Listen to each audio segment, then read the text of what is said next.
It's my pleasure and duty to introduce Sonia. And the lecture is, where is the title of your lecture? It's not a lecture, it's a conversation. Conversation, yeah. I'm just kidding. Sonia is a very nice person, as you have already seen. So this is the reason why we have invited her to give us a lecture on the things that we are not really doing at FAIR, at the Faculty of Electrical Engineering and Computing. So Sonia will present her approach to what we do, related to education, ethics, and all other possible things Sonia can think of or you can think of. So it will be an open conversation. Yeah. Mostly when Sonia starts to speak, it's quite difficult to stop her. Yeah. But that happens every day. It doesn't need to be a... If you really work hard, maybe she will allow you to say a word or two. Maybe, yeah. Now, before we begin, I will just read your CV. Sonia. You don't need to read my CV. I'll tell you a bit about myself, you know. the relevant bit. Okay. It's nice.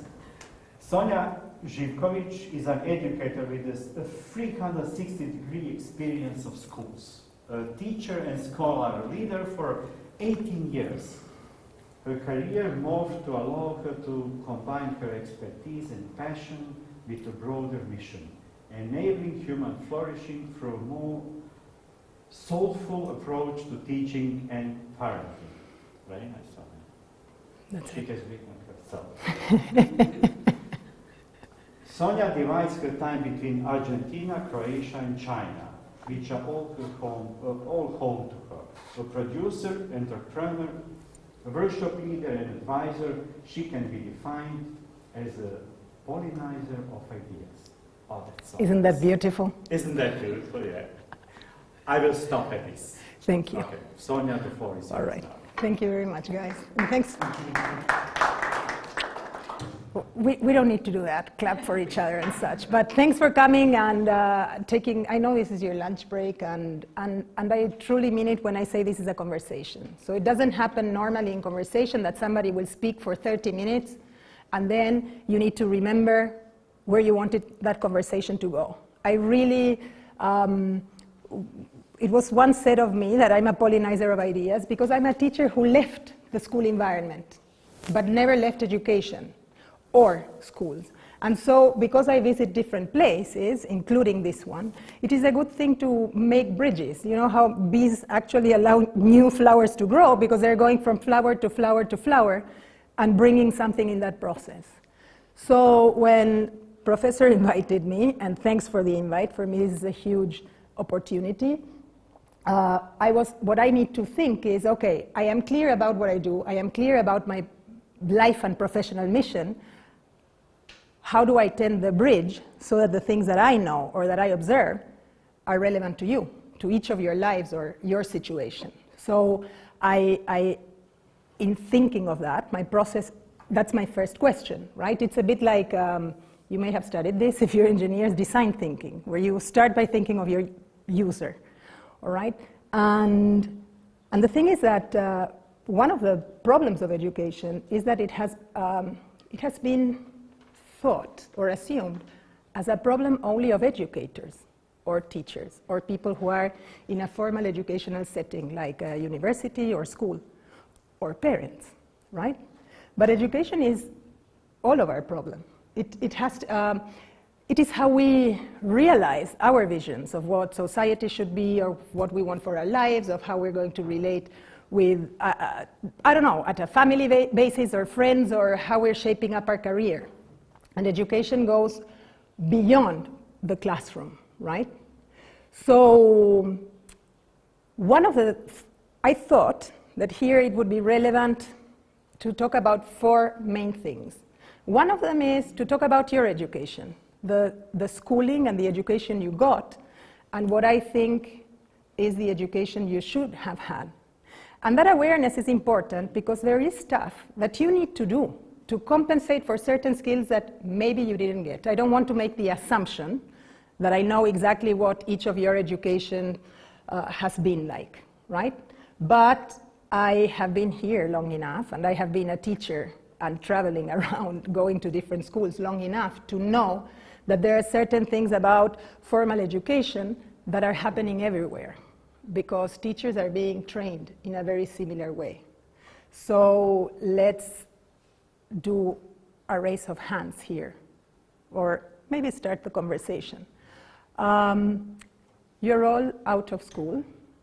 So is there something that you have identified that school prepared you very well for?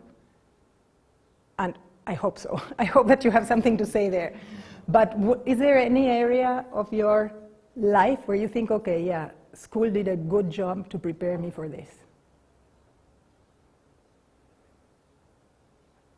And when you have an idea, just throw it here.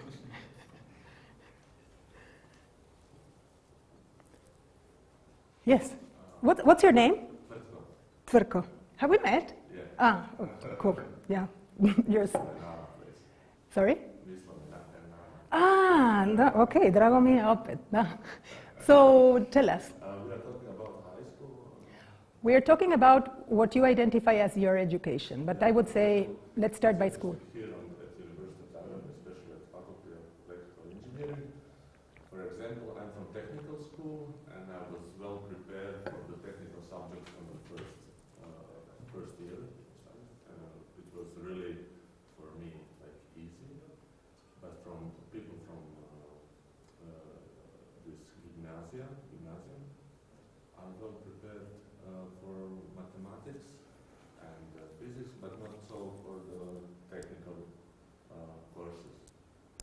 So then, in that case, I realized, okay, this was good because these parts of these courses of first year are very easy for me. Mm-hmm. Cool. So you would say that content or the subject area, the content that you needed in order to afford what you needed to do at university, you felt well prepared. And you could see the difference with people who weren't. Yeah. I don't know your name either. There at the back, sorry. Yeah. Željka, any thoughts? You don't need to be students at university to actually think of this, but think of your lives and any other area where you have felt, and we will start little by little. If nobody has to say, if nobody has an idea of something they felt very ready for or very well prepared, we'll go to the opposite. If there's anything that has happened since you left school for which you felt unprepared and you had to start elaborating or developing those skills. So there are two approaches. One is that you should develop the skills that you don't possess, and the other says that you should improve the skills in which you are good. yeah, well, I would agree. The science tells us this is true. Science is telling us that the shortest path to success, we'll talk about success in a bit, is identifying your character strengths, the things you're good at, and deploying those to achieve your goals. But that doesn't really mean don't grow in the other ones. Actually, we need to be aware of the fact that we have elastic brains, that we can train and improve any skill that we set our minds to improve. This is proven by science. It's neuroscience. It used to be believed that neurons start dying and that we don't create new neuropaths, but that's proven wrong. We do.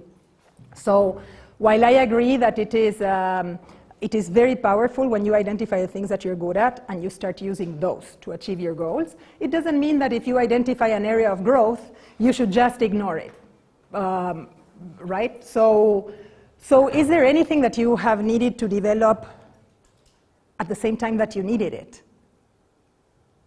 Maybe you're too young. It's a possibility. So I want to share a personal story, a bit of a personal story with you, because I think I had a similar education to the one you had, but I don't want to make assumptions. So I'm going to make a very brief description. I grew up in Buenos Aires. I went to a private school.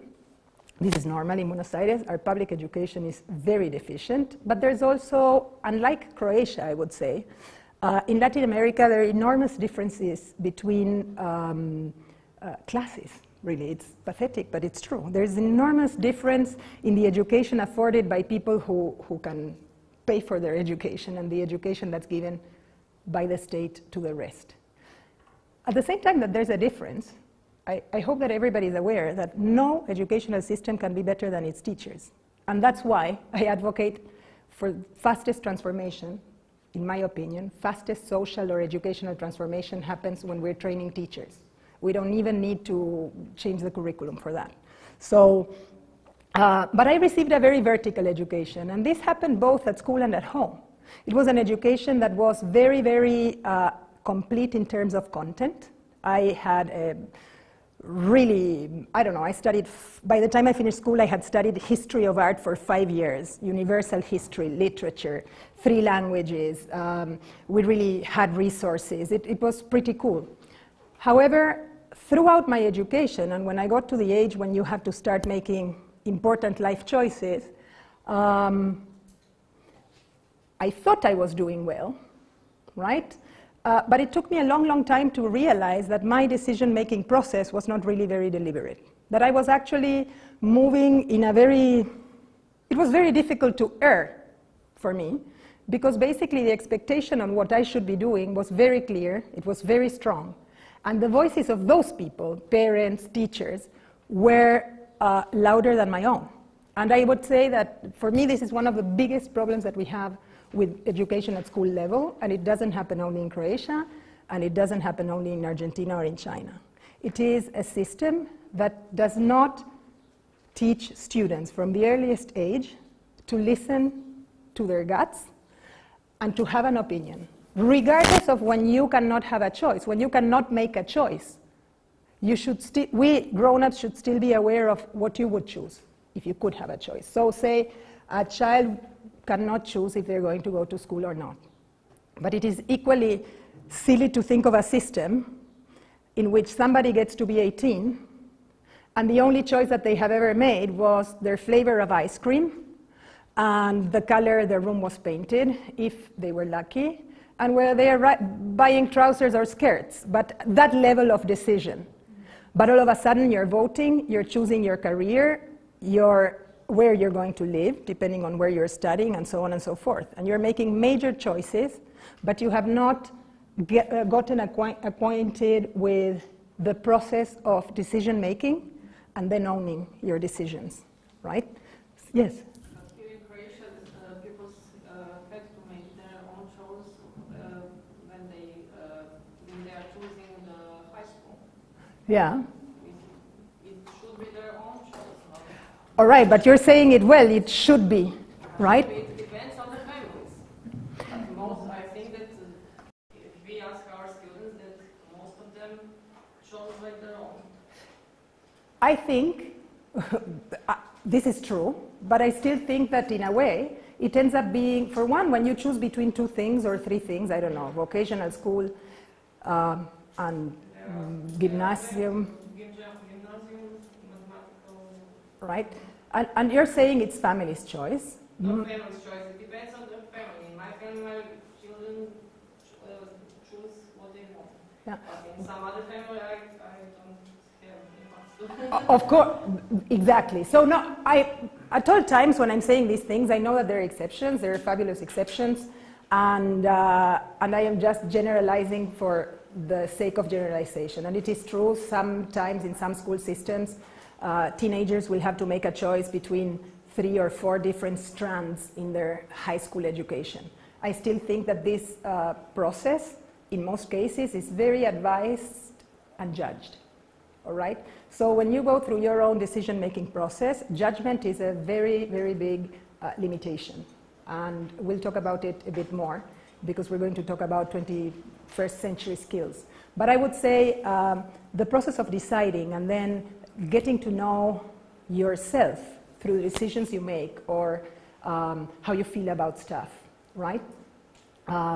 Where I grew up, and I have seen this in Croatia, I have seen it so many places, think of a child who falls down and is crying, and mom goes, nothing happened, nothing happened, nothing happened, right? it is true that we want to de-dramatize the situation, but it is also true that we are sort of cutting a process where somebody identifies an emotion and reacts accordingly, right? So I am talking about those things. For me, it was, I felt I was making choices, Jelka, just to go back to what you're saying. I felt I was making choices because I finished school and I chose what I wanted to study. And then I started teaching, and I changed my career because I started teaching as a hobby. It was an opportunity to teach English, it was pocket money, and I fell in love with it. And so I said, okay, if I'm going to be a teacher, I will choose this. So I really did have a feeling that I was making choices. And even I was a very rebellious teenager.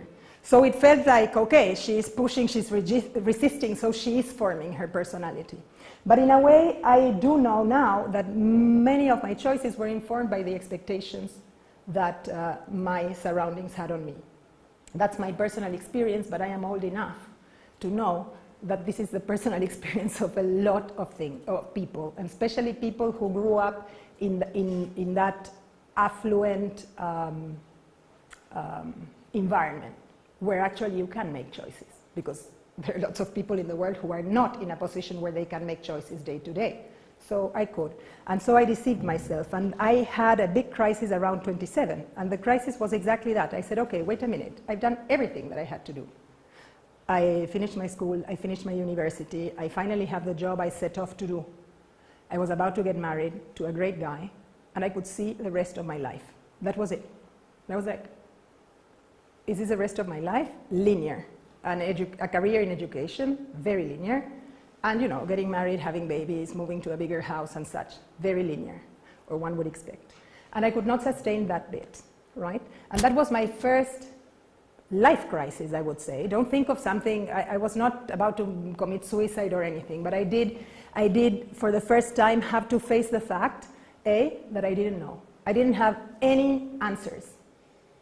I had to admit that at a moment where not knowing, my own belief of not knowing was negative, like it was wrong, it's something that I should know. And I had to get acquainted with myself from scratch. Who am I when I am stripped of the expectations that there are about me? Who am I when nobody is marking my work, right? When nobody is telling me what I should be eating and is healthy, or whether I should be making my bed or not. So what 25 years in my career have given me is that I have known enough people who have met a similar enough crisis at a similar enough age that I don't want to establish that it is a rule, but I do want to say that those people, at the same time they had their crisis, had to develop the skills that they needed in order to get out of it. So for me, that was the first moment when I was aware of the fact that failing is fine, that not knowing is okay, because it puts you in the process where you're going to solve whatever problem you're being affected by. I started listening to my own voice and such, and I started thinking, okay, that's their opinion. My opinion is equally good, right? Because I had grown up, and we do this at schools, right? Where a child is at school, but the opinion the teacher has about the child, how they learn, what they should be doing, whether they are good or bad, becomes more important to that child than their own. And all of those constructed narratives, right, we make about ourselves. And we find that we are 27, and we're thinking stuff about ourselves, or we think we know stuff about ourselves that is really not true, and that we actually don't agree with. But somebody else said it, and it stayed there. So I'm getting a bit out of track here, but that actually, I am happy actually if you don't feel that you were put in a similar situation.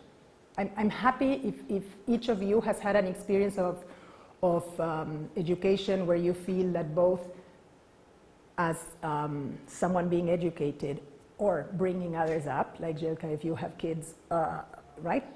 Where you're not in the same situation, basically. I'm happy for that. I'm not saying, hey, I want to be right so much that it needs to be this way. But let me get back to where I wanted. So, okay. I'm going to put that to rest for a bit. How many of you are students here? And I know, Roger, you are an exchange student, some of you are beyond graduate school. But I know that when I was at your university, Učiteljski fakultet, I know I asked. I had 70 people in the room, and by a show of hands, I think that 3 were there because it was their first choice of study, right? Something about not having enough high marks enough to go into the university they wanted to. But I know that here at FER, you're probably all in your first choice, right? That nobody would go to FER as a second or third or fourth choice. Is this a safe assumption? Yes, some do go as second, third, or fifth choices, but most of the time I think places are pretty much filled up because the high grades usually get the first place and that's their first choice. Mm-hmm. And so, is it safe to assume that all of you were pretty good students in university, in school? High school? Yeah. And I suppose at university you're doing fine. For me as a teacher, I want to comment on this and then you will decide if it relates to you at all or not. But I have said this as a consultant many, many times, and to parents and teachers as well. To me, the worst position a student can be in old-fashioned education systems like school here in Croatia or Argentina or China and such is being the top student of the class. Being the student that has no problem. Nobody pays attention to you. You're not causing problems to your parents, you're not causing problems to your teachers, and in these systems there's not enough differentiation that somebody is giving you extra work or making you stretch your abilities. And I was such a student in my early years of school. And by the time I needed to start applying myself to school, I had not developed the resources to do that. I didn't know how to pay attention. I didn't know how to play the right notes. I was not organized. But I have seen this in many, in every school actually. The top students are not raising any alarms, and all teachers are too busy to be creating a new problem. And what statistics say about this type of student, and I'm only mentioning this because it's you, is that it is generally the same students that are not prepared for failure. Does that resonate with anyone? Should I carry on? Are we talking about something that you're familiar with? Or what's your take on failure? On your own failures? Do you have any? It's always, for me, for example, whenever I failed at something, I always went back. And then it would be stuck with me for sometimes days, sometimes weeks, sometimes months. And it was very hard to get rid of that feeling. So I guess that you're right. It's very hard to get over it because we were never taught how to deal with it when we were young. So we just, as we grew up, we just learned that failure is not good, and you get an F in school that's really, really bad, and then that just starts in depression. Yeah. Anyone else who had to learn it? Is there anybody who has never failed yet at anything? The other day, I'm sorry, I'm going to say something a bit rude, but I was on Friday invited to an event that's called Fuck Up Nights. And it is an event that's being organized in 170 cities, and it belongs in the entrepreneurial world. And they invite entrepreneurs, 4 of them, that's the format of the night, to talk about their fuck-ups. That's what it's called, Fuck Up Nights. The criteria is we learn more from our mistakes and failures than we do from our successes. However, the first speaker actually said, well, I don't really have fuck-ups, and he went on to talk about stuff that he's great at. And that was not the idea, right? The idea was, to share your mistakes. I feel that one of the things, and I say this as a half Croatian, I am Sonia Zivkovic, I speak English, and this is stupid, but the truth is I grew up in Argentina, and I was saying earlier, my Croatian's not good enough to subject you to that. But I do feel that it is very hard to fail in Croatia at school level. When I meet parents, even my cousins, they're helping their kids with their homework. And I'm like, let them do it alone. No, because they will fail. Let them fail. No, because then they will not get in the school I want them to get in. And if they don't do that, it will be tragic, because they will not go to the university they need to go. And if they don't, they will be poor and unemployed and unhappy, and I don't know what calamities will happen. And the point is that school is supposed to be the place where you learn how to process failure. It is a safe place to fail, because what's the worst that can happen? You did not pass an exam, and you will have to make up for that by working harder, by looking at what you did wrong, learning it, offering your teacher the opportunity of explaining it in a different way. But we do know that there is no learning without mistakes. And let me move a bit forward. Are you familiar with what's considered in education the 21st century skills? So, you are? No? Maybe some of them. Maybe some of them. Decision-making process, critical thinking. Yeah. So, when the digital revolution started, huge I don't know whether I should say huge reform. I use the term loosely, okay? I don't have a better one. But change started at schools, anxiety, a process of, it was not even trial and error, because, you know, we are not allowed to err as teachers either. Teachers don't make mistakes, by the way. You've never made one, right? And so, of course, because we know it all and we don't make mistakes, we are supposed to adopt all these new things that are still on trial and incorporate them into our teaching, whether we need them or not, and so on and so forth. At about that time, what they were trying to do, what research was trying to do, was identify what skills do the kids who are in school now will need for their future employment, right? And there are lots of versions, but I will say that the main 21st century skills, so we're talking about, of course, reading and writing, arithmetic, math, all of these are old skills of school. So it's not that we're not saying those are important.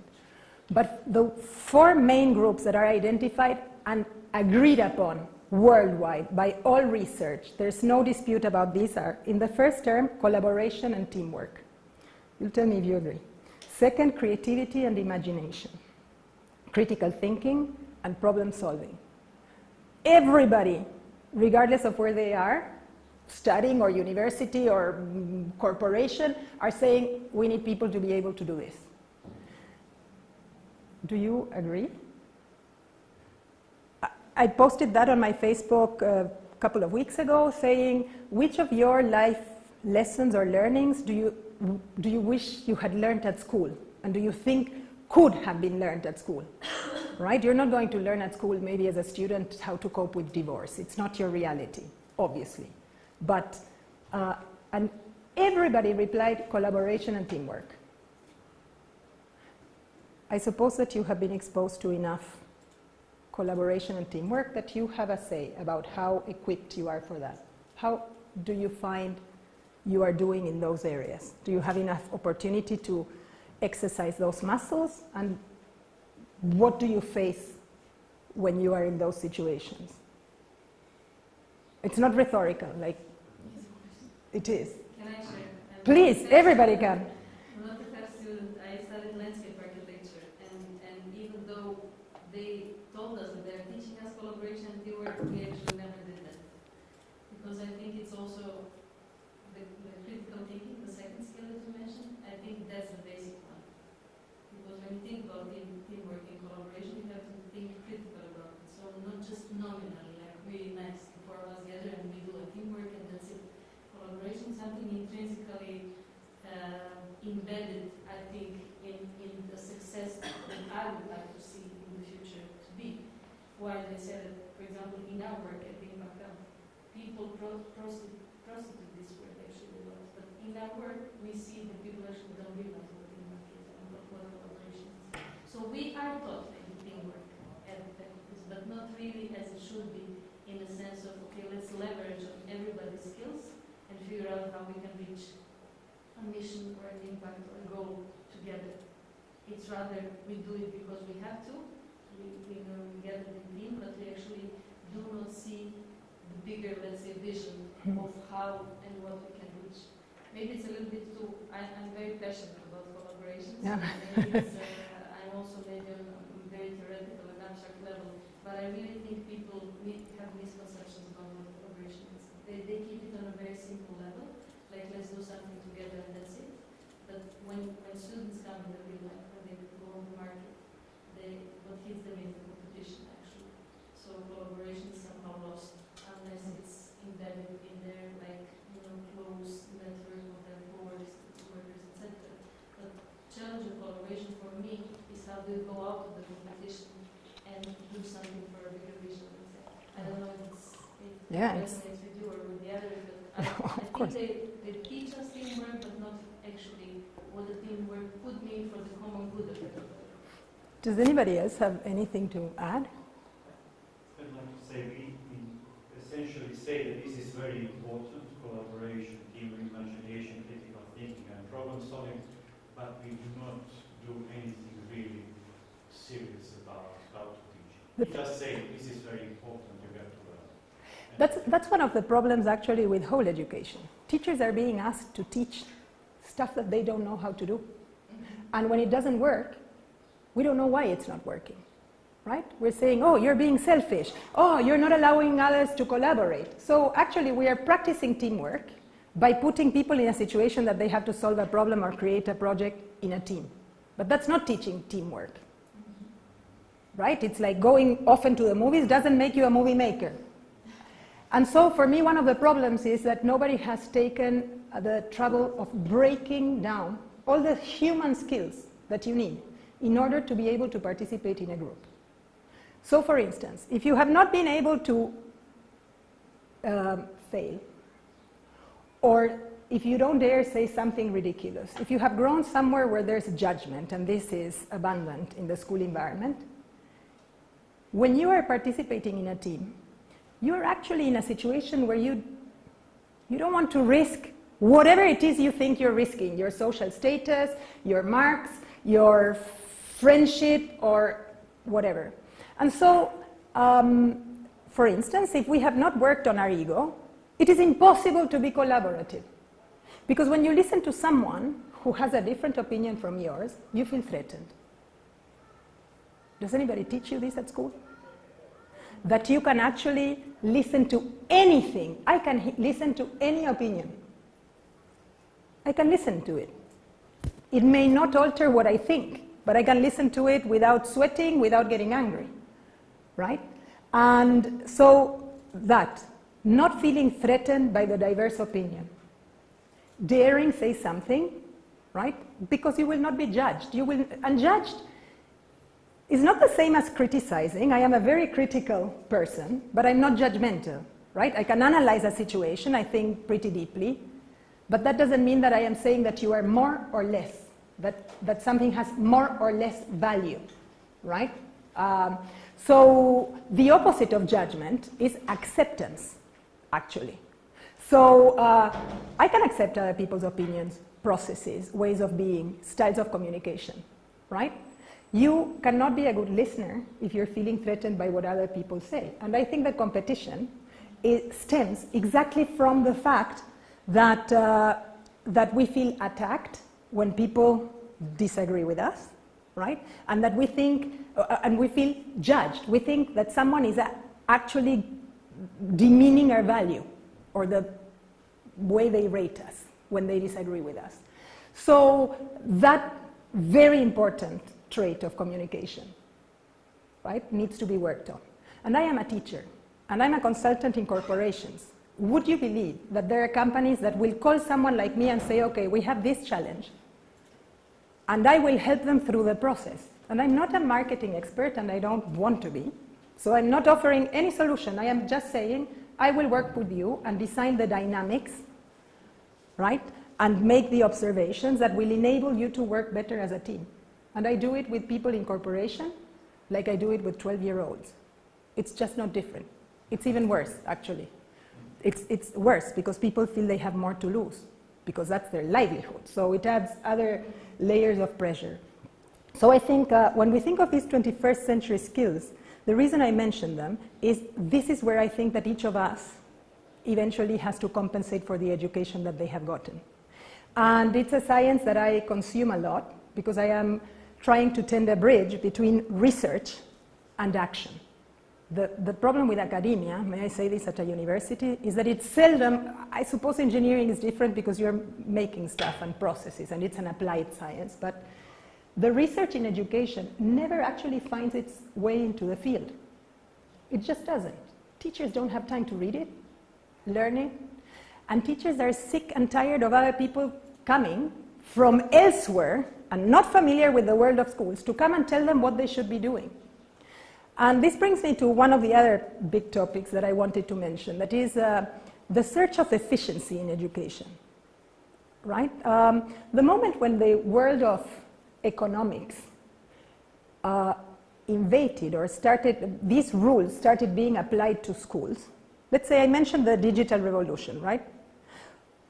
When people were saying, hey, you should buy a smart board, may I say that the best schools in China don't even own smart boards? Just so you know, we are selling them here in Croatia and people are happily buying something that people who have much more money have said, this is a waste of time. We have a computer, we have a projector, what do I want a smart board for?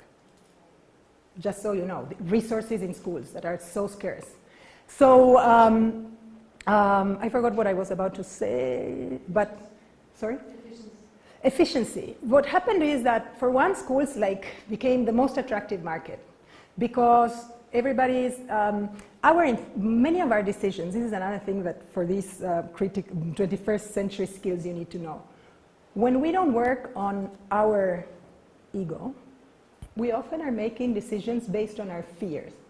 So whether you stay or leave a job or a life partner or what you do when you have kids about their education is based on why you are afraid, what you're afraid of losing or what you're afraid will happen to your child that have made you suffer, and so on and so forth. So we need to be aware of that because then there's no risk taking, and if you're not taking risks, you cannot innovate, you cannot be creative, and you cannot be creative about your work, but especially you cannot be creative about your life. And this is important because you will have to reinvent your lives. All of you. I never changed the field in which I worked. But I went from being a teacher in Argentina to being a teacher in China to being a school administrator. All of that was pretty linear except for the geography. But upon coming back to Argentina, what I found is that I had a specialization and a passion, which was primary school teaching, for which I didn't have a degree, because I am a secondary and university professor, secondary school and university. And so I could not teach in Spanish, because I'm an English teacher, and I could not teach the kids I wanted to teach, which meant, what do I do now? If I want to be home, I'll have to find something else to do, right? And those reinventions require that you know yourself, that you have identified your passions, that you have identified the things that you're good at, because those are the ones that you want to use first, right? And so on and so forth. Now, when they started trying to sell stuff at schools, what the salespeople were studying were reports. And what was in those reports is everything that can be measured and put in a process and qualified, right? So this is also why the spoken word has been abandoned at schools. Because writing allows us to scale. If 20 of my students are writing, right, I get that, I take it home. 20 of them are producing at the same time. If one student is talking, there are 19 who are not talking, right? And so if you think of writing, and now if you think of everything that was measured and quantified at schools, marks of students, planning the lessons, the curriculums, and so on and so forth. So all of these things started being bigger because the people making decisions for those schools were not necessarily the people who knew the most what was necessary. So it was somebody trying to sell you something and a fearful parent who was feeling, I don't know how to use this new technology, I don't know what the workplace is expecting of me. Many 40-something-year-olds at around that time, so people my age, were displaced from their jobs and replaced by 25-year-olds who could use computers, right? And so, of course, you would have a parent bringing a child to school when they were 4, and you would say, okay, what's your expectation for this school year? And they would go, they have to learn English and computer studies. And you're like, your kid is 4, right? And we are constantly making decisions based on only what was written in schools. And we forgot about all the invisible stuff. Relationships, right? Learning environment, human skills, processes take more time than just getting to a result. right? And if efficiency, I don't really know the technical definition, but if it's getting from A to B in the straightest way possible, right? That's not what we want that's not necessarily what will improve our education, because what was left out was what these people could not understand, but teachers were still left in a position where they had to do. You still need to create a classroom environment that will facilitate learning. You still need to make relationships not only with your students, with your parents if you're teaching young kids, right? You still need to bring on that thing that happened and is an incidental. It was not in your lesson plan, right? And so all of these were the things that were pushed away. And we are 10 years later or 15 years later faced with major rates of depression at schools, bullying, which there may have been bullying incidents when I was a kid, but there were no bullies. Somebody would have taken them and punched them in the nose, and it wouldn't have been the end of the world. That's how we sort of managed our relationships in a very natural way. And so many of the most important things that happen in education at school level disappeared, right? So even more, there are these generations, millennials, and most of you are them, so I suppose that you hear what people are saying about you right? Without the resources to navigate a very fast-paced world. So at the same time, you have challenges that the world is changing, and you have been left without your gut decision, without decision-making process, without knowing what your character strengths are, what your talents are, what your passions are, how you achieve dreams. You are not allowed to make mistakes, so how do you try something new? But the world is new, and so we're in a constant situation of anxiety. And those things about your own personal growth are the ones that I think the sooner you look into, I'm not saying you need to develop them, but the sooner you look into them, the better for you. Because those are skills I guarantee everybody needs. And it's immaterial what age you are. People who are older may already have been faced with having to know them. And for us, for me at least, the advantage of this moment is that we have science informing us what these strengths are. Like character strengths have been reduced to 24. You can identify them, you can know which ones you're the best at, you can get exercise to improve the ones that you're not so good at. They change throughout your life, so you can run that free test online 1,000 times if you want. Positive psychology is telling us, and I think that, are you familiar with your teacher? So positive psychology is very, very quickly the study of what makes people thrive. For 20 years it's existed, not before that. Psychology used to identify disease and help people get better. And there was a moment 20 years ago when they said, okay, we have never taken the time to see what allows people, regardless of their circumstances, to thrive. Because you all know that there are people who seem to have it all, and they end up killing themselves, or they are doing heavy drugs or whatever. And there are people who are born in terrible circumstances, and then they thrive, right? And so that requires that, first of all, you identify what success means to you, right? To me, success is living the life that you want to live. That's it. It's not celebrity, it is not related to money, right? I'm very comfortable in my life. I love the life I live.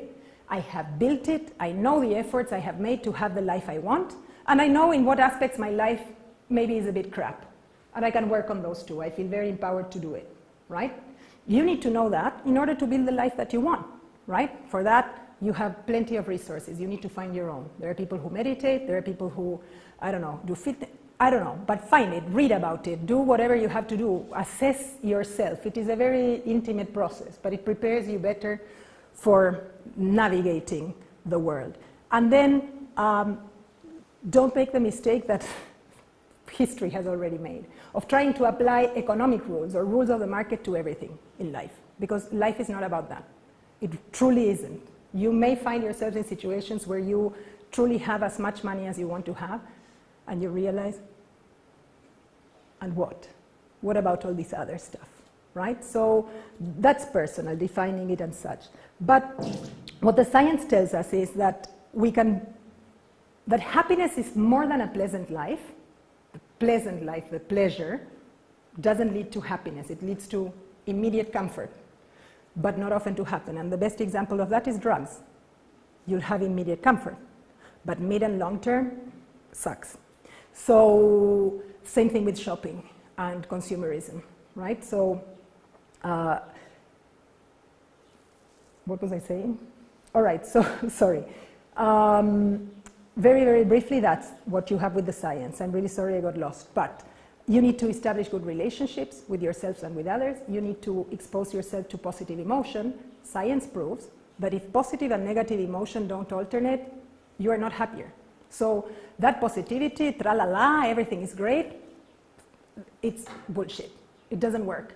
So there's a ratio, actually, for if you are into the hard sciences, there's a positivity ratio that tells you, okay, if you have a ratio of more than 3 positive emotions to every negative, you're doing okay. 5 to 1 is awesome, right? So it's not about, if you're in education, saving kids from suffering or negative emotion, or even yourself. It's just about causing enough positive emotion that you always have sort of credit to draw from when shit happens, right? And so positive emotions, and you have to engage in what you do. That thing where we're living by heart and just coming and going from work every day and then, you know, weekend party, and then back to work. And engagement means living deliberately. So it requires that you identify your passions and that then you really seek them, right? Connect. Engagement is connection. And then finding what gives meaning to your life. That's individual, but meaning is an important one, right? And finally, accomplishment. So when we are talking positive education, say, we're not hippies who are saying, kids shouldn't be, we shouldn't be strict on kids. It's not important if they accomplish or not. The result is not important. All of this is part of the thing, and accomplishment is one of the 5 pillars of fulfilled life, all right? So I think that we need to put those and identify the causes, right, that move us in order to build our own lives. But if you're in any situation where you're educating or guiding or mentoring others, right? And why am I saying this? All right, there's another little thing that did not exist when all of us were in school. This is relatively new, which is mindset. I know the word has existed for a long time, but have you heard of growth and fixed mindset? There's only these 2 types. A fixed mindset is a mindset that believes that you either have or not a certain talent, a certain aptitude, or a certain whatever ability. A growth mindset considers that if you do deliberate practice, you can actually improve in any skill and acquire any skill you want to acquire, all right? It doesn't mean you will become Messi just by practicing football, but it does prove that you will be better in 10 days than you were 10 days ago if you have put in the practice. And so the growth and fixed mindsets are created by the way we talk to each other, right? I mean, really. So if I say, Roger, you are wow, you're such a clever kid, you're so clever, what a good boy, and whatever. Mm-hmm. Even if I say it, you know, we want to praise people, but would you say that this creates fixed or growth mindset? Fixed, exactly. Any label put on a person, whether it is positive or negative, instills this idea at a very subconscious level that we are or are not. Fixed mindset. And I would say, if I had to give Croatia a national mindset, it is a very fixed mindset. My experience of Croatia is lots of people who may be dissatisfied with their circumstances. They're certainly dissatisfied politically or economically or whatever, but at the same time, they are resisting change. There's nothing that they want to do differently, and they truly believe that nothing will change, that nothing can be better. So that's, and I come from Argentina, so come on, sister countries. So mindset is it's created by the way we talk. So if we comment the process, right? If you were, I don't know, playing football, I'm sorry, I'm using you as an example, and I praised, hey, I love how you were making an effort to do it again when you fell down, or, right? Praising or commenting on process is a way of creating a growth mindset. The other way is saying, oh, this is not up to standard yet. Just by saying yet, we are suggesting that more practice or future actions will change the situation, that it is not a given. And then the other item that should inform how we learn, how we study, how we communicate with others is neuroscience, because now we have a lot of information about our brains and how they work. To me, one of my beefs with school and the curriculum is that we are learning about the human body as if we didn't have one. Like beyond physical education, which is normally limited to sports, in my experience, in pretty much the whole world, private, public schools, it's very good example of this. But otherwise, we're studying a digestive system, but we're not studying our digestive system, or how do we feel when we are, I don't know, drink Coca-Cola. What does that do to me? All I need to do is journal or reflect or whatever. And we don't learn about our brain. And one of the things that we don't learn about our brain is that our brain is wired for bias. So remember teamwork. Your brain, it doesn't have to do with who you are as a person. Your brain will highlight what it agrees with. It's a way of economizing stuff, but you will say whatever, and I am going to listen to what I already knew and to what doesn't take me away from my comfort zone. If only we knew this when we engage in debate or discussions with others, right? It would immediately oblige us to say, okay, I need to really listen to what this person is saying, right? Only that, it would change our attitude. It would allow us more collaboration. It wouldn't be competition of this idea against this idea. I think ideas marry and they have babies. I truly believe that. You say something, I say something, and if we really need to collaborate, we will find a common ground, right? We will arrive at a decision. That in itself is a very big learning process. So that's another thing that I believe most of you may not have studied at school, about yourselves and your inner world, right? We study the outside, but not the inside. And the inside is what informs your life's decisions later. So I am glad that you have not been faced with this situation where you didn't feel prepared for the decisions or the life choices you had to make. And I hope that when you have to, you will feel that you are ready for that, right? Truly. And I encourage you to work on that. Now, if one of the pillars of happiness is finding your purpose, the meaning of your life, is what you think is the purpose of your life, right? How do you find your purpose? Are you all clear of who you are and who you want to be in this world, beyond being an engineer, beyond being a teacher, beyond being a daughter, a wife, a husband, a parent? So the strategies to identify your own causes, your own beliefs, what moves you, those are also strategies that could be taught at school. Not so that you label yourself, but you understand yourself better, because life is all about a growth process. It never finishes. So these are, for me, the biggest deficiencies in education. And I know that in FER you have a very big, there's big emphasis, you had told me, Adrian, in ethics, right? It's because we do not speak about it at all. So this is the reason why it's important. So in Argentina there's a law, in every career you're studying, there's a subject that's ethics. And my experience of ethics is, it was so removed from my reality, right? It was actually like studying philosophy. Actually, you were basically, that was it. We were studying different perspectives on ethics from different schools of philosophy. And this one is very short because it's just an idea I throw here. To me, ethical acting, ethical thinking is when it is aligned with your life purpose. I truly believe, and I'm not going to go into that, it's too long, that the natural tendency is good. Unless you're a sociopath, and I hope no one is here, but you truly, your natural tendency is light and it is good and is balanced. When you identify your purpose, if your actions and your beliefs and the way you communicate are aligned with that, that's ethics, period. Right? To me it is simple. I have never been in a situation where I don't know what the correct thing is. Have you?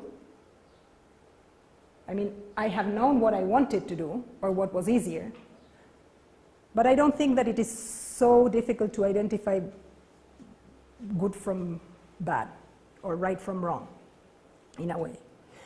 And there's a lot of fulfillment when you identify your purpose and you feel all of a sudden that what you're doing is leading there. in a way that's harmonious. So I don't know why I was under the impression that this was a very, very big topic, right, here. Don't you agree, just, sorry for the interruption, that it's also depends a lot of your upbringing, like whether you judge, let's say, good from bad, if I may really do the two extremes. Like, is it really the moment when you find your purpose that you don't have any more kind of doubts? Does it also have to do with, for example, with your parents instilling you? Or because probably you agree that kids learn the fastest by what they see, not what they feel, right?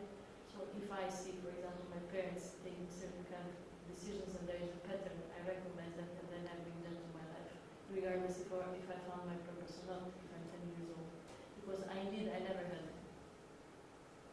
had doubts whether something is good or wrong. But I take it to my parents. So this is a new observation for me. I don't know if it's in opposition to what you said or... I don't think it is in opposition. I think that part of growth is becoming your own person, right? So I know what I received from my parents and family, from my surroundings, from my school, but we are grown-ups when we are ourselves, and we don't take everything, right? We take a lot, and of course, the more integrated it is, so when it is about habits or behaviors, right, and they're internalized, the moment when you realize that you don't own them, right, it is very difficult to get rid of them, but you can. So I will definitely say that there are environments that will promote better behaviors or more collaboration or more awareness of the others, right, and how we can help best. But intimately speaking, I really think that we know what's right from wrong, but that ethical behavior is the behavior that aligns with your beliefs, right? Now, there's a politician that's stealing money somewhere in the world. I am totally sure they know that that is wrong. That's not aligned with anybody's purpose. It's just aligned with this immediate goal or, right? It is a life choice, but it is not ethic for me. Or maybe he does know it, but he didn't find his purpose. That's the difference. Well, I would rather say so, because I believe most of the people don't find their purpose. And that's, at least in creation, because we are not taught to think critical. As you say, we like to be in our comfort zone, so if it stays like untouched and... I wouldn't say that people like. I would say that we're all products of our environment, right? So, yeah. But I don't think people find their purpose because they're not critical enough. Because they follow this... They're not critical enough. They probably think that they don't have many choices, right? I find that in Croatia, many people think that they don't have a choice, that they have to stick to whatever it is they're doing. So when you don't have a choice, how do you choose or how do you flow with your life purpose? But I would say that, that to me, there's no need to study all of the philosophy when you know what you believe. This is what I am trying to say. That's a very practical application of it, right? Your life purpose and your beliefs, as far and as deep as you know them, right? Acting in favor of them or acting against them. Do you really believe the majority of people find their purpose? No. I believe the majority of people don't even live deliberately, but that's an opinion of mine. But that's why I talk about these things, right? Sorry. From the perspective of the student, we are very competitive, so they know it. But our students are not really pushing so much as probably in some other countries, and they very often show the enormous levels of friendship, helping each other on the exams. Oh, I see where that comes from. No, but for me this is actually nice. I don't mind if it's not exaggerated. I would like to see more on the cooperation level before the exams or after the exams. So Not during. Each other, not really during the exam. But anyway, it shows the level of friendship that does not exist in some other countries. No, I always thought, I made the assumption, it was not ethics at university like plagiarism and this type of thing, but actually ethics in life, because we have professional ethics. So for me, this is now related to the competition. Now, this is very critical. have to be some feel that they have to be the best.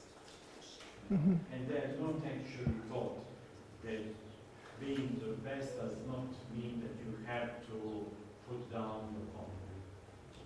Yeah. Oh. So this is for me the most critical. They still can be the best student, very competitive, but they still can also help the other students. Yeah. So this is for me critical. Oh, I like that generosity, right? That they're helping rather than crushing. Yeah, But if it's competitive, I think that we need to be aware of the expectations and what's our motivation to be the best. Because that's the other thing, right? In competition, it's why are you trying to get there? And when we are not living deliberately and we are not looking in, then that's a question we're not asking ourselves, right? And so your own expectation and defining the best. If you want to be the best, you will need to have a definition of what being the best means, right? I would say. And then when you're doing it for yourself, there's no need, right? There's no need to compete because the competition is just whatever growth you are setting for yourself, right? That's the point, yeah. And also there is another aspect. This is when you graduate, then you start working in a company. For me, the issue is if something is not directly against the law, is it ethical? It does not have to be. The fact that the law does not forbid something, it doesn't mean that the thing is ethical. Exactly, and the fact that the law forbids it doesn't make it unethical either. I think it works both ways, but I do think that for one, it is individual conscience. Like I really do think that ethics and what's right and wrong are really in the realm of your beliefs. It's intimate. It is not how it's measured by others, right? But I have the feeling that we should speak with our students about that. We just leave it as the area that is not existing in the world. And we don't, like social skills. We now do something about the social skills. Yeah. But nothing about the ethics. To me, truly, it is about self-awareness. And we are not, through formal education, given enough opportunities to know ourselves.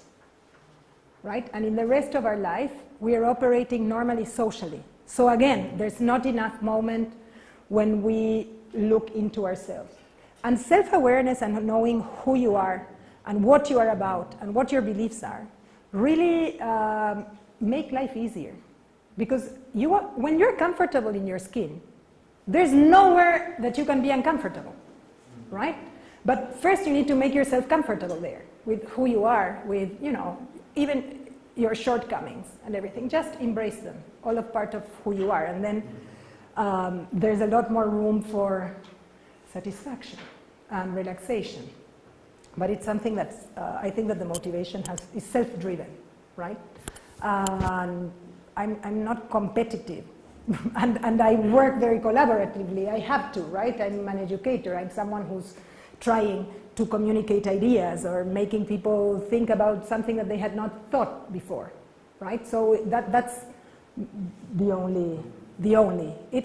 And life is the time that we have to do that, all of it. I think it never finishes, but it has to start at some point. And then I think it would be very interesting for FAIR to dissect what constitutes teamwork, what makes it, how do you become collaboratively, what is the anatomy of collaboration, right? Because this is the thing, hey, you have to be more creative. Create, people, right? And so you have to be creative, but I am marking your assignment here. We're not making it easy on students, right? And I think that that's where university students need to be aware that there's some stuff that you need to do by yourself. That complying with the system is not enough. It really is not enough for your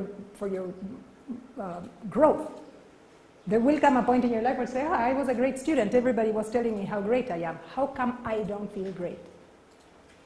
Why are they all saying that I am great, but I feel crap? And you don't need to have depression to feel that way, to feel that you are not enough or good enough or up to the task. And so we cannot take risks. We are qualified, calificados. So we are marked for our work, we are judged by our peers, and we still want people to be collaborative and creative. Dude, my objective in school is to stay out of trouble, right? The system praises fitting in more than standing out. So how are you going to stand out, right? So I think that those are all things where you need to work for that. And I did want to say something about STEM, but I don't know, is anybody interested in that aspect of education and the possibilities it opens to you? Do you even know what it is? So this is another very big mistake in education, is that we are informing our decisions by what we don't know about the future. Like, seriously, people, you're taking a trip and you base all your decisions on what you don't know. I know, it's stupid, and that's what we're doing. That's what we're doing. Even beyond unemployment is trying to go deep into assessing in an interdisciplinary way. Why is it that we have public education, university graduates, and they don't have jobs, right? Interdisciplinary, collaborative, looking at the situation, not assigning blame, non-judgmental. That's, in my opinion, very constructive. That's how we get out of this, right? Now, STEM is an integrated curriculum. STEM stands for science, technology, engineering, and math, right? And they realized something similar to Croatia. This was not invented in Croatia, but it has already failed in the States. And what is Croatia doing? We're going for STEM, full steam. It's horrible to watch. So basically they said, oh, they analyzed the needs of the workplace and the industry, and they trickled this down to schools and said, oh, people learn math, but they don't know how to apply that. They learn science, but it is not applied to anything. So STEM looks for science and math to be applied to real projects. The trend now is to complete it with an A and make it STEAM, which would add the art element. It has not solved any problem. Any problem. Right? And then you're engineers. When we talk about technology, why is it that we're only referring to digital technology? A fork is technology. A screwdriver is technology. Are we teaching that at school? Are we being forced to include all of that at school? Do you ask anyone to use a fork to eat soup or a sandwich? So the technology needs to serve the purpose. When it does, nobody needs to push for it. I am sure everybody has a mobile phone, and I do too, right? It's a great device. Smartphones, we already said it. Doesn't add anything. It's just an expensive blackboard or whiteboard or whatever you want to call it. It's just an expensive version of something that we can do with cheaper tools that we already have, right? So the reason why I wanted to mention STEM is I was working originally not from Anna's hub, but my office was in hub Trio Sampet. So, and it is a bigger place, and it is very oriented. They're, in my opinion, making a mistake, that they are focusing people who work in technology, in IT, right? And so when I came in, a teacher, you know, I rented an office. They were not going to say no. But I'm like, why are you limiting this? Oh, because this is what's biggest in Croatia. And this is a mistake. Because technology needs a purpose, and it needs content. So you are I don't know what your jobs will be. Like, my dad is an engineer, and now I don't know, he does something he uses his skills, but it's not hard science or whatever. But what I found in Hub is lots of these young people who left university and are unemployed are teaching robotics, for little kids, radionica, of making a robot or programming or whatever. So all of these people who are not educators, they are workshop facilitators. And what I say is, every time we're interacting with younger people or with kids, we have an opportunity of being educators. We are, whether we want it or not, we are being educators. So I remember, listen to this example. I will call him a kid, I'm 42. So this 24-year-old kid who is an engineer, and he's teaching these robotics things. It is a really good way for him to make a living. It is what is at hand. He became good at it, and all of a sudden it's become a business opportunity. So this is what he's doing. And we met over lunch and we saw each other a few times, and he's like, hey, listen, I was never a teacher before. Would you come to one of my workshops and then give me feedback? Tell me what you think I'm doing. And I went to a workshop that happened in Croatian. So I did not know about the content. But I realized that this person was missing the opportunity of identifying what is important to him and giving the students an opportunity of learning it, right? This is the thing. So everybody came in, but there was a lack of purpose beyond making the robot. And I don't think that this is enough. It's great to make a robot. So my feedback to him was, what's important to you? That these people know how to organize their workspace, that these people know how to identify their mistakes, that these people know how to delay, I don't know, satisfaction. What is it that you're trying to teach beyond the anecdote? Because this robot, they can do at home, alone. It comes with instructions, really. So the reason why I wanted to mention that was I encourage anyone who will be teaching to actually explore how they can exploit these situations to cause the change that they want to see, right? Either to pass on the lessons that were valuable to them and nobody had taught them, you had to learn them by yourself, or your beliefs and values, or whatever, that thing that you didn't have. The sooner you're doing it for others, right, the better you're provoking the change. I have to share one small example because this relates to STEM. What we worked on in the hub on a project which is called Pixie Dust is teaching girls STEM skills, but this was just excuse for a process because we created it in a way that actually girls from 13 to 18 will learn life skills. So they really learn teamwork. They reflect about their passions, and we carefully selected the workshop facilitators to be these educators. So it's just a mean to an end of teaching them life skills, and STEM is just one of the ways of doing it. And I mentioned that because Professor Paul is there, I was included in the project, and this was very successful. So we created a community of females, not only STEM and boys as well. But I just wanted to mention it because this was the point. We realized that making the robot and making the hardware is something you can learn maybe also at home or at some workshop, but we wanted to create almost like a party-like event where girls feel comfortable and then learn from each other, from us, and together with us. And this was and I am sure that one of the triggers of that project may have been how STEM is advertised more for boys than for girls, right, and this type of thing, which I wouldn't say in Croatia is as pronounced as Latin America, for sure. Like, you know, not everything is bad. I think that's one of the benefits of socialism, right? Same thing you see in China. There's enough room for women. They don't need to. But anyways, taking that opportunity of making your causes alive, you know, that's for me also ethical behavior. Saying, okay, I have this fear of the future. I have this thing that I'm not satisfied. How do I, day to day, use my strengths, my situation, my circumstance to bring awareness or transformation to that specific thing? And so if there's nothing wrong with doing workshops because that's a way of making a living. There's absolutely nothing wrong. Everybody has to make a living, and that's your profession. So why? And you're giving something that is good. It's only that when you find or give it a deeper meaning, it really does become more meaningful and more satisfying and transforming. So that's the only reason why I wanted to mention it, because I think that that STEM or this type of effort falls on your fields, and that there is a chance that you will be, I hope there is a chance that engineers will be asked to teach eventually, because I love interdisciplinarity at schools. We don't have it. You have to be a teacher to be a teacher. And, you know, and then you're teaching about stuff that you don't know so much, or real life or the real world doesn't come to school. So these are the things that I wanted to mention, and I know that it was a bit messy. I got lost in some of the things I wanted to say, but I do hope that something may have value. You need to take it back and see how this applies to your life. I cannot create for you problems that you don't have, right? For us to identify something as a problem, it has to bother us. Otherwise, it's not a problem, right?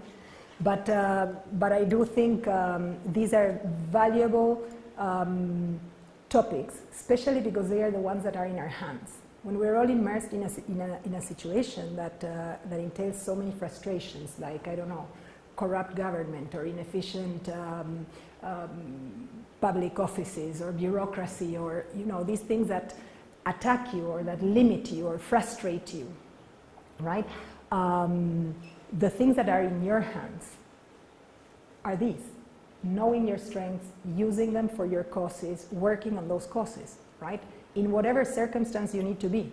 That's it. You don't need to become a preacher or whatever. But so I hope that that's the reflection that stays. Each of you will take from it what you can. And I talked like twice as long as I thought I would. I'm really sorry. So I don't know if you have comments, questions. Anyone can have my email, or if they wanted to follow up on this, or material, articles. Good. I have one comment. I think what you have said about STEM is very important. I have participated in many meetings at the university level, and we always speak about how we should strengthen STEM in general, without really ever mentioning the purpose. So this is very important. Yeah. Now I will tease them with the purpose. Yeah, I think also, my guys, at the same time, we do electronic engineering, electrical engineering, computer science, without really teaching why. So we should have the purpose. And often the tools are used without even asking ourselves if that is the most efficient. Like nobody would open a word processor to make a supermarket list, right? Yeah. Right? This is what teachers are being asked to do. It's really, these tools are being imposed in a way that makes no sense. It's not that teachers resist technology. I love technology. I own a company that's in Hong Kong. I am a digital nomad. My whole life is based on internet. So, and my family is in Argentina, and my friends are in China, clients are in China. I'm half Croatian, so I have people here. I'm not against technology. I just think it has a place and a purpose. So, most definitely start by the purpose, right? And what I also understand is it's not really maybe us at the university level who should start with this new style of teaching. We should actually penetrate the primary and the secondary school. Yeah, I think we should go where we can.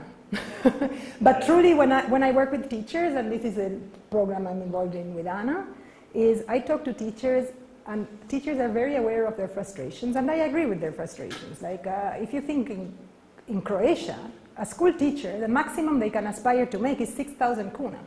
We're talking about a teacher with seniority, with years of experience, that's properly trained. I'm really sorry, I didn't mean to discourage you. So the frustrations are very easily identified, but what is not being identified is that much of the solution is in our mindsets. And science is telling us that happiness is a lot more based on how you interpret your circumstances than on your circumstances themselves. And so once we know this, how do we make it take life in each of us? Because for me, the transformation is individual. It starts individually. And especially, I do want to say this, and I say it, it's not judgment, because I consider myself Croatian, and this is home, and this is where I'm living now, that in Croatia, everybody is waiting for somebody else to make the change. Especially politicians. If you are waiting for politicians to wake up one day and do their job, it's not going to happen. I come from your future. I laugh when people tell me, dude, you don't understand because you're foreign. And I'm like, I don't come from Sweden. I come from Argentina. So if you are at a moment when you're thinking it cannot be worse, trust me, it can be much, much worse. Because to all the problems you have, you could add the layer of social divide in a way that you still don't have it. And you could add the layer of a disintegrated country. Geographically, you don't have that problem.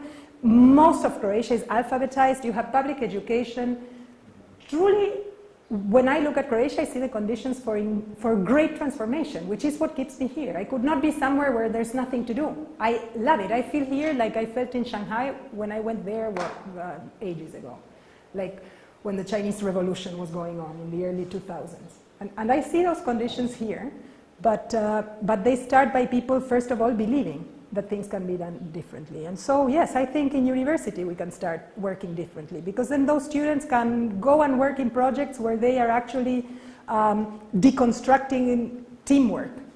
And it's not only that we are working together or pretending to work together, but that we are actually using teamwork to learn more about ourselves. For instance, if after any team project people were asked to journal with specific questions, like how did you feel, what was your frustration, where do you think that you could have done better, what could you have communicated better, or how could you have communicated your idea in a way that it would have been heard better by others. Only this exercise, as part of your team project, would completely change how people are approaching teams. And you can have a team evaluation and an individual evaluation. Just saying. So the transformation has to start wherever we can, and normally wherever we can is where we are. So, yeah. Guys, thanks for your patience. And I hope you take something from this. Oh, sorry. Any more questions from the public? Okay, so let's thank the speaker. Thank the listeners. Thank you. Sonia, thanks a lot. That was very good. Not to approach to have it fair, so this is it. Well, already diversity is good. Yeah, exactly. Cool. Thank you for having me, really. Thank you. And thank you all for coming. If you need any more information or contact. Yeah, guys, articles, will, books, where to start, websites. This I'm saying about assessing your character strengths or identifying your causes. This exists, and it's free of charge. I mean, you will still have to put the effort and the time, but I'm happy, grab my email and send a random email. I mean, yeah, perfect. I'm everywhere. Thank you. Okay, and that concludes this lecture today. Thank you.